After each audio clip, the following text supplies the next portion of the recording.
mizo te ta na hla thatak min hlui tu pu englal mangaya kan chanta pu englal mangaya kum somru pali sai rang din thar chu tuk in ni thlasom pakhat sang ni somni pathum dar khatle minute somnga panga khan boral puma hian mizo te ta na hla dai ngai to lo tur le biak in le khore ina kan sak na sat em thennaram khovel se oma hian ti hla min hnu chi man ero zofa te tan avalute lul em he la hi solo te zai pol le hu ho reng renga sak a hlo ema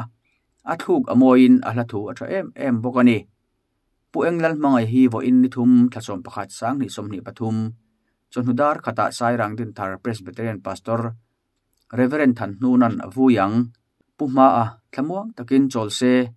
akal santak achung tele athian te pathian in ompui mol ro se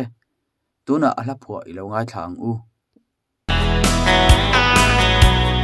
Chenarong khovel she omanya chapin long